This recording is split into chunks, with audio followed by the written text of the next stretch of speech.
नमस्ते साथियों, वंदे मातरम।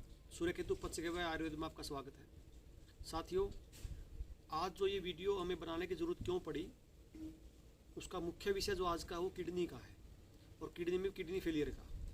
मैं आज यहाँ पे किडनी की चिकित्सा की बात नहीं कहूँगा, क्योंकि जब 4-5 साल पहले हमने यहाँ पे चिकित्सा जब आरंभ की और जो किडनी के हमारे पास रोगी आते थे, किडनी फेलियर के डायलिसिस पे जो होते थे, मगर बताऊं आपको, उनकी उम्र जो होती थी ज़्यादातर 60 से ऊपर की उम्र के लोग होते थे। और दुर्भाग्य से आज 4-5 साल हुए, ज़्यादा समय नहीं हुआ है, आज जो किडनी फेलियर की जो उम्र है वो 20 से लेके 30 वर्ष तक भी बहुत ज़्यादा शुरू हो गई है। और अभी कुछ दिनों में तो आपका मैं जिक्र करूँ अगर, तो 20-20, 22-22, 25-25 साल के पेशेंट आ रहे हैं और बड़ा दुख होता है। साथियों, मुझसे भी बहुत योग्य वैद्य इस दुनिया में होंगे, भारतवर्ष में होंगे, बहुत योग्य डॉक्टर होंगे। मैं ऐसे कोई आपसे कोई मेरी ये उम्मीद मत करना कि मैं बहुत बड़ा कोई वैद्य या बहुत बड़ा कोई डॉक्टर हूँ। बहुत योग्य व्यक्ति भारतवर्ष में भी हैं, डॉक्टर भी हैं, वैद्य भी हैं। साथियों, जो आयुर्वेद के 2 सिद्धांत हैं, स्वस्थ के स्वास्थ्य की रक्षा करना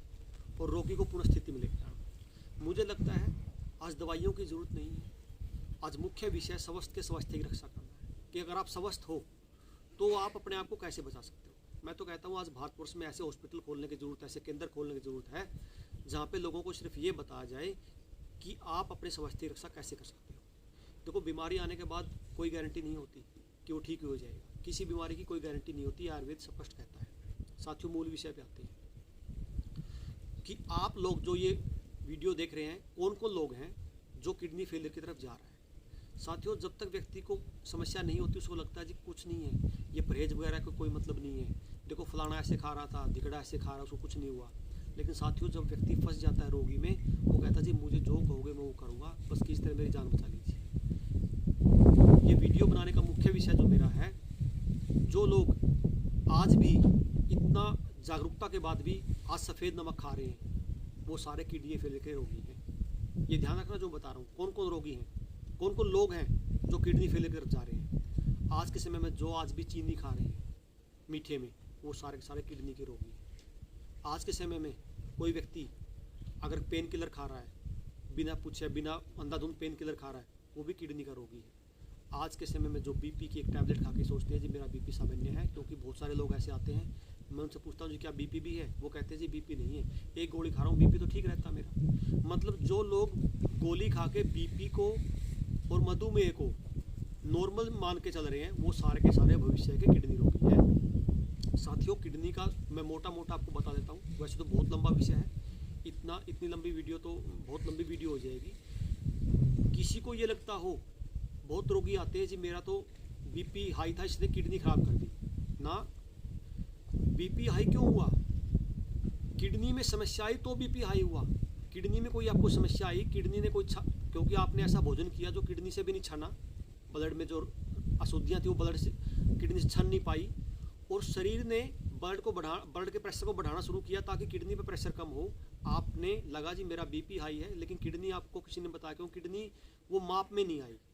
आज का जो डायग्नोस है ना, आपने टेस्ट करवाए, किडनी का साइज ठीक मिला, क्रिएटिनिन ठीक मिला, यूरिया ठीक मिला, आपको लगा जी मेरी तो किडनी ठीक है, लेकिन आपका बीपी डायग्नोस में आ गया, आपको लगता कि मुझे बीमारी बीपी की है। ना, बीमारी बीपी की नहीं थी, बीमारी किडनी की थी। बीमारी थी रक्त में अशुद्धियों का बढ़ना। आपने रक्त में अशुद्धि जो बढ़ी, एसिडिटी जो रक्त में बढ़ी, उसको ठीक नहीं किया, आपने ब्लड प्रेशर की दवाई खाना शुरू कर दिया, और जो शरीर अपनी चिकित्सा करना चाहता था आपने उसको भी रोक दिया। साथियों, जो लोग आज के समय में, दोबारा रिपीट कर रहा हूँ, सफ़ेद नमक जो आज के टाइम में खा रहा है, जो आज के समय में चीनी खा रहा है, जो बीपी हाई की कोई टैबलेट खा रहा है, या शुगर की कोई टैबलेट खा के शुगर को सोच रहा है मैं कंट्रोल कर रहा हूँ, ये सारे के सारे भविष्य के किडनी फेलियर रोगी हैं। बहुत कड़वे सत्य है, क्योंकि हम जो यहाँ पे रोगियों पे काम कर रहे हैं, लगभग जो हमें 4 वर्षों का अनुभव मिला है, आप जो मुख्य विषय है उसकी तरफ का ध्यान ही नहीं है। सबको लगता है जी मैं एक टैबलेट खा के मैं अपना कंट्रोल कर रहा हूँ। मेरे पास बहुत लोग मधुमेह के रोगी आते हैं, वो कहते हैं जी आप ठीक कर दोगे, आप जड़ से काट दोगे। ना जी, कोई गारंटी नहीं है। आयुर्वेद भी मधुमेह जो होता है उसकी चिकित्सा असाध्य मान के करता है। आप इतना कर सकते हो आयुर्वेद में, आप अपने मधुमेह को आयुर्वेद के सहारे अपने जीवन को ठीक ठाक रख सकते हो। उनको उनको ये लगता है कि जी मैं इतनी महंगी दवाइयाँ खा के इतने परहेज करके अगर मैं अपना मधुमेह नियंत्रण में करता हूँ, उसी के बराबर में एक गोली खा के मधुमेह को नियंत्रण में करता हूँ, उनको गोली फ़ायदेमंद लगती है क्योंकि उनको परहेज नहीं करने पड़ते, और एक बार लगता है वो सस्ती भी पड़ती है। लेकिन ये ध्यान रखना, जो लोग आज छोटी छोटी बीमारियों की दवाई खा रहे हैं वो सारे के सारे भविष्य के किडनी रोगी हैं। साथियों, ये बात आप बिल्कुल पल्ले गांठ मार लेना। राजू भाई दीक्षित ने जो परहेज बताए हैं वो सामान्य परहेज नहीं है। किसी को लगता है जी मैं तो आज पिज़्ज़ा खा रहा हूँ, या किसी को लगता है जी मैं तो आज मतलब हर कोल्ड ड्रिंक्स पी रहा हूँ, मुझे कुछ फ़र्क नहीं पड़ता, मुझे कुछ नहीं हो रहा। साथियों, जब 20-30 साल का लड़का यहाँ पे जब किडनी फेलियर के बाद आते हैं ना, देखा नहीं जाता, वो सारे के सारे आपके बच्चे और आपके सगे संबंधी वो सारे उस रोग की तरफ जा रहे हैं। बहुत जाड़ बुना जा चुका है समाज में खाने के नाम पे, और किडनी का बहुत बड़ा धंधा खड़ा किया जा चुका है। आपको चेता देना चाहता हूँ, जब किडनी फेलियर होती है 50,000 रुपये महीना खर्चा होता है। अगर जीवन बचाना है तो 50,000 रुपये महीना तो आपको देना ही देना पड़ेगा।